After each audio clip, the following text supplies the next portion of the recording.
Program food estate bisa bikin banjir. Kok bisa sih? Hai, kenalin, aku Vika, mahasiswa jurusan Ekonomi Pembangunan Universitas Negeri Semarang. Simak video ini yuk. Faktanya, terdapat 8 kabupaten di Provinsi Kalimantan Tengah yang terdampak banjir. Meskipun pemukiman pangan bukan salah satunya penyebab banjir, namun tidak dapat dipungkiri bahwa berkurangnya daerah tangkapan air akan meningkatkan resiko bencana karena lahan gambut yang berkurang serta efek penggundulan hutan. Kerugian akibat banjir juga akan berdampak pada petani yang tentunya akan berdampak pada berkurangnya hasil panen. Program food estate masuk ke dalam program strategis nasional yang bertujuan untuk menjamin kesediaan akses dan konsumsi pangan kualitas tinggi bagi masyarakat dan memaksimalkan produksi dalam negeri. Salah satunya ialah wilayah Kalimantan Tengah yang seluas 30.000 hektar. Namun, pemerintah Jokowi kembali menerapkan program pengembangan lahan ini, tetapi kegagalan proyek tidak dapat dihindarkan.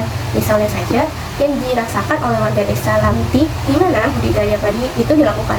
Mengingat bahwa karakteristik tanah gambut desa ini yang menipis membuat tanaman padi yang diuji tidak dapat memenuhi target produksi skala besar yang ditetapkan oleh pemerintah. Akibatnya, padi tidak tumbuh dengan baik dan hasil panen juga rendah.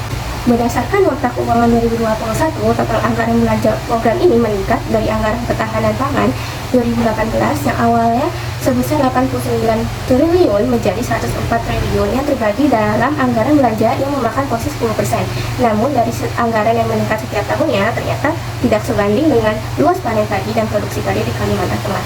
Berdasarkan dari data tersebut terlihat bahwa luas panen dan produksi padi semakin berkurang setiap tahunnya, padahal lokasi program pengembangan program ini di beberapa daerah sudah ada yang panen. Hal berbeda terlihat dari PDRB per kapita yang semakin naik setiap tahunnya dan bertentangan dengan produksi padi yang semakin menurun setiap tahunnya. Setelah program ini dilaksanakan, tidak hanya diakui oleh petani, namun juga seluruh masyarakat.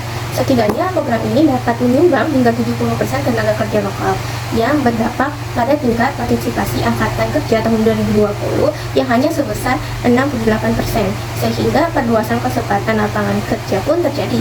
Meskipun demikian, terdapat beberapa masalah ketenaga kerjaan. Walaupun program ini menarik banyak tenaga kerja seperti pada proses perekrutan dan jadwal kerja.